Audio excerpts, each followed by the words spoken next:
को old age की सबसे कॉमन प्रॉब्लम जो विंटर्स में देखने को मिलती है कि बेहोशी की हालत में मरीज लाया गया और शुगर की वैल्यू नापने में बहुत कम आई, उसको कहते हैं हाइपोग्लाइसीमिया। नॉर्मली शुगर की क्या वैल्यू होती है, कोई बताएगा? खाली पेट वाली शुगर की वैल्यू होती है फास्टिंग की 70 से 100।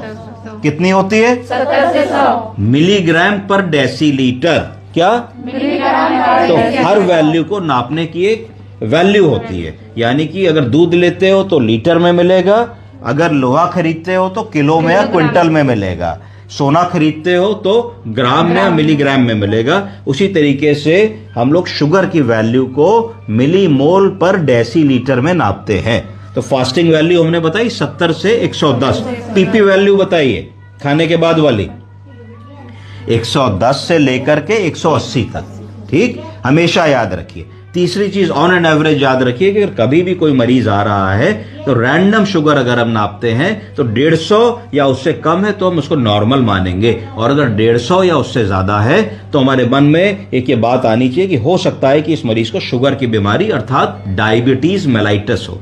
क्या हो? Diabetes mellitus. डायबिटीज दो प्रकार की होती है, टाइप 1 और टाइप 2। टाइप 1 क्या होता है, कोई बताएगा? टाइप 1 डायबिटीज वो होती है जो पैदाइशी होती है। क्या होती है? पैदाइशी, यानी कि जब बच्चा पैदा हुआ, 1 दिन का है, 1 महीने का है, तब से अगर उसको शुगर है तो उसको कहा जाएगा टाइप 1 डायबिटीज मेलाइटस। इस बीमारी में हमारे शरीर में इंसुलिन बनती ही नहीं है। ये खराब बीमारी होती है जिसमें जब से व्यक्ति पैदा होता है और जब तक जीवित रहता है तब तक उसको इंसुलिन के ऊपर ही जीवित रहना पड़ता है। बहुत ही पेनफुल और कष्टदायक होता है। छोटे छोटे बच्चे 1 साल के, 2 साल के, 5 साल के, उनको जीवन भर इंसुलिन लेनी पड़ती है। इसमें गवर्नमेंट की बहुत सारी स्कीम्स हैं और ऐसे लोगों को फ्री इंसुलिन मिलने का भी प्रोविजन है। दूसरी जो कॉमन डायबिटीज है जो आप लोगों को जिंदगी भर देखने को मिलती है उसको कहा जाता है डायबिटीज मेलाइटस टाइप 2। बोलिए।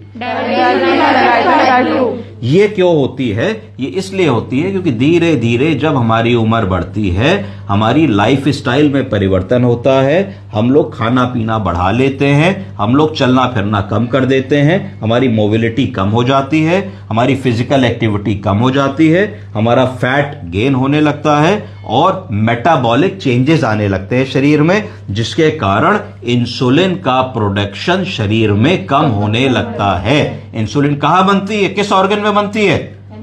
पैंक्रियाज में। बिल्कुल सही कहा आप लोगों ने। पैंक्रियाज में बीटा